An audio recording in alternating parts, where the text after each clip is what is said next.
여러분 안녕하십니까? 건강보감의 김현임입니다. 자, 오늘은 일생에 많은 사람들이 한두 번쯤은 겪는다는 머리가 지끈지끈한 증상, 두통에 대해서 알아볼까 하는데요. 두통은 사실 독립된 병이라고 하기보다는 병에 따른 하나의 증세라고 본다고 합니다.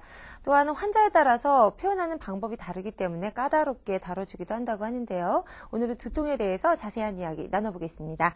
도움 말씀 주시기 위해서 김홍희 원장님 함께 하셨습니다. 안녕하세요. 네, 안녕하세요. 예. 자, 원장님, 우선 두통이라고 하면 우선은 굉장히 좀 흔하다라는 생각이 먼저 드는데, 두통이 무엇인지부터 정확하게 저희가 좀 알아보죠? 예. 두통이란 말 그대로 머리부의 통증을 말합니다. 네. 우리나라 사람들의 10명 중 1명이 경험하는 아주 흔한 증상이죠. 네. 두통에는 두통 자체가 질환인 1차성 두통과 다른 질병으로 인해서 유발되는 2차성 두통이 있습니다. 증상은 흔하지만 원인이 다양하고 연관이 있는 질환들이 많기 때문에 그런 것들을 유심히 살펴보는 것이 중요합니다. 네, 잘 알겠습니다. 주변에도 머리 아파 이렇게 말씀하시는 분들 많이 있지만 매체를 통해서도 참 많이 접한단 말이에요. 머리 아파 하는 내용들. 자, 그렇다면 이 머리가 아프다는 증상 이외에 두통에 관한 다른 증상들도 있습니까? 두통의 증상은 다양한데요. 네. 열을 동반할 수도 있고요. 지끈지끈 아플 수도 있고 바늘이 찌르기도 하고요. 띠를 두른 듯이 무거운 경우도 있고 어지러운 경우도 있고 네. 그리고 가슴이 답답한 경우나 이런 다른 전신 증상을 동반하기도 합니다. 네.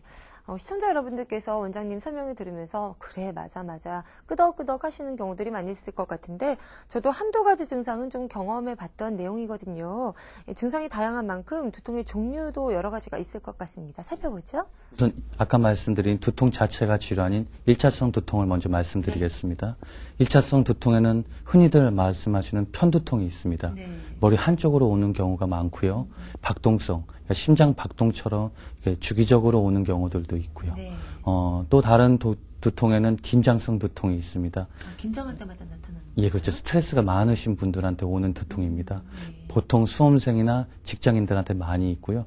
머리 어느 특정 부위라기보다는 지끈지끈 아프거나 근육이 많이 긴장될 때 오는 그런 두통입니다. 네. 또 하나는 군지성 두통이라고 있습니다. 네. 통증이 매우 심하고요. 오는 부위로 안검, 그러니까 눈꺼풀이 붓기도 하고요. 결막에 염증이 생기기도 하고 눈썹 부위가 통증이 있는 경우들도 있고 이런 증상이 있을 경우 군지성 두통이라고 합니다. 네. 굉장히 심각한 증상을 동반하기도 하네요.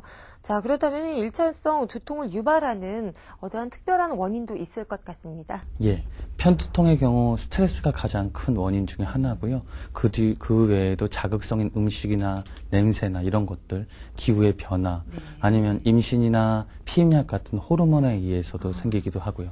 카페인이 유발하는 경우도 있습니다. 긴장성 두통 같은 경우는 아까도 말씀드린 것처럼 어떤 스트레스나 아니면 긴장으로 인해서 근육이 수축이 계속돼서 오는 원인이 그렇게 해서 옵니다. 네. 그리고 세 번째 말씀드릴 군지성 두통은 3차 자율신경 두통인데요. 원인은 아직 미상입니다. 굉장히 고통은 크면서 원인이 미상이다라고 하니까 걱정스럽네요.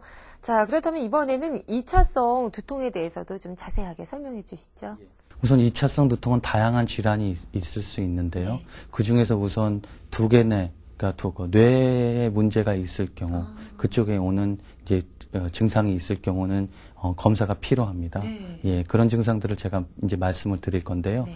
그런 증상들은 갑자기 진행되는 통증이라던가 아니면 예전에 경험하지 못했던 두통이 빈발하게 오는 경우 아니면 숨을 참고 있고 활동하거나 운동할 때 오는 두통 그 외에는 두통이 오는 부위의 반대편으로 마비감이 오는 경우 그리고 그 두개골 내부나 눈 쪽으로 잡음이 들리는 경우에는 검사를 해보시는 게 좋습니다. 네. 자, 이번에는 그 1차성 두통처럼 2차성 두통도 원인이 있을 것 같다라는 생각이 듭니다. 그 특별한 원인에 대해서 좀 알아볼까요? 예.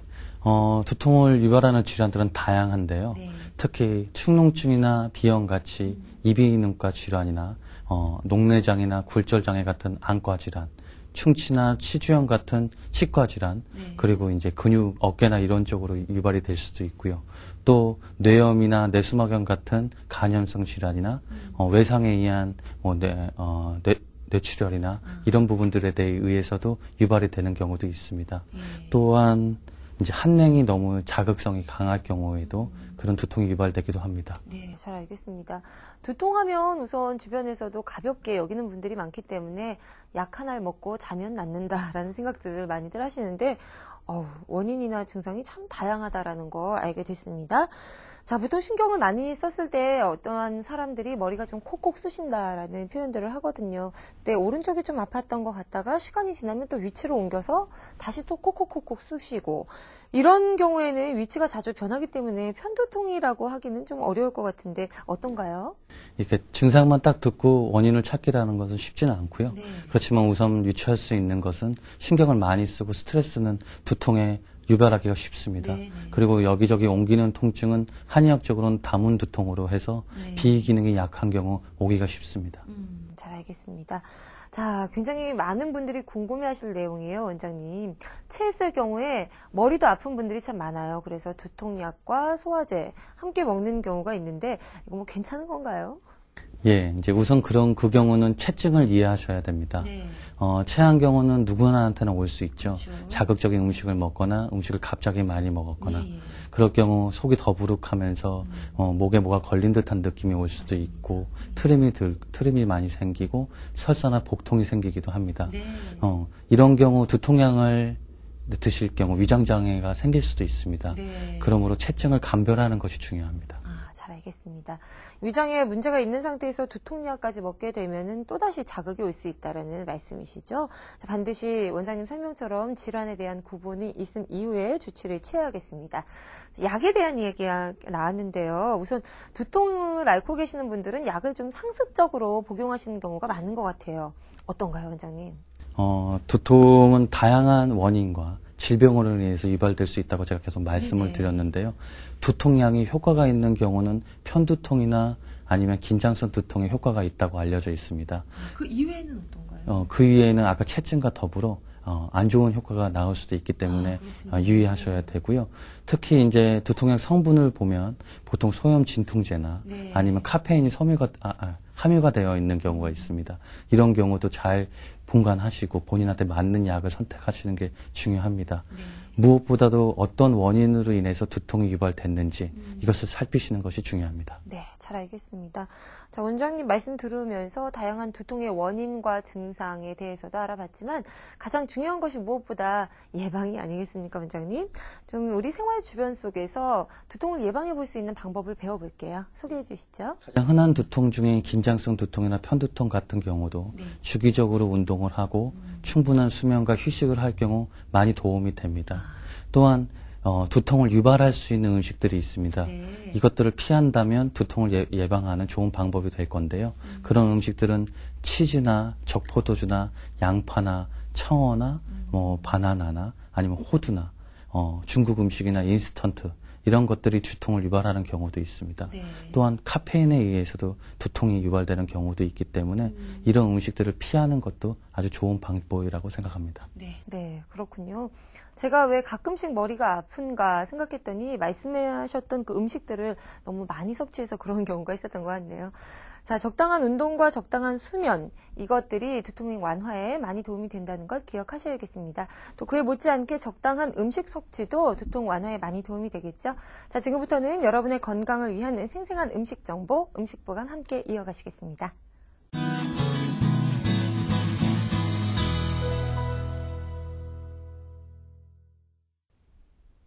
머리가 지근지근 거리는 두통에 대해서 함께 알아보고 있습니다. 두통으로 고생하시는 분들은 좀 예민하거나 신경질적일 수도 있는데요. 두통 완화에 도움이 되는 음식을 안다면 많은 도움을 받을 수가 있겠죠? 예, 소개 부탁드립니다. 우선 매실을 말씀드리겠습니다. 매실은 드시는 것도 좋고요. 네. 이걸 외용약으로 쓸 수도 있습니다. 아. 매실을 잘 말려서 씨앗을 제거하고 관자놀이 등에 붙여주시면 효과를 볼 수 있고요. 그렇군요. 예, 비슷한 거는 무를 차게 해서 갈아서 그렇게 해서 거지에 묻혀서 붙이는 것도 도움이 좀 됩니다. 네. 그리고 고혈압에 동반한 두통 같은 경우는 시금치를 기름에 볶아서 드시는 것도 도움이 되고요. 현기증이 있을 경우는 은행을 볶아서 분말로 만들어서 대추랑 드시는 것도 도움이 많이 됩니다. 네.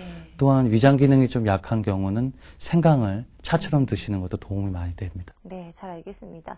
와, 소개해 주신 여러 가지 방법 가운데 물을 차갑게 해서 갈아서 머리에 붙이라고 말씀하셨죠? 듣는 것만으로도 아주 시원해지는 느낌이 나네요. 자, 그렇다면 그 밖에 추천해 주실 만한 그 식이요법이라든지 음식이 있다면 어떤 게 있을까요? 영양학적으로 본다면 비타민 C, 비타민 D, 칼슘이나 마그네슘 등을 섭취하시는 게 좋습니다. 비타민 C 같은 경우는 면역력도 높아지고 하기 때문에 도움이 많이 되는데요. 신선한 야채나 브로콜리나 과일이나 이런 것들을 섭취하시면 좋고요. 또한 해조류나 또 잔뼈 생선 이런 것들을 섭취할 경우 칼슘이나 마그네슘 섭취도 도움이 많이 되기 때문에 이런 것도 두통에 많이 도움이 됩니다. 물론 지나치게 단 음식 같은 경우는 두통을 또 유발할 수가 있기 때문에 그건 피하시는 게 좋습니다. 네, 잘 알겠습니다. 소개해 주신 음식들이 다양해서 선택의 폭이 넓어 다행스럽다는 생각이 드네요. 자, 그렇다면은 이번에는 이 차에 대해서 좀 여쭤볼게요. 요즘 차 문화가 많이 발달했으니까요. 어떤 차가 두통에 도움이 될까요? 우선 국화차를 말씀드리겠습니다. 국화차도 하루에 2, 3회씩 3, 4일 정도 드시면 도움이 많이 됩니다. 또한 모란도 차로 드시면 좋고요.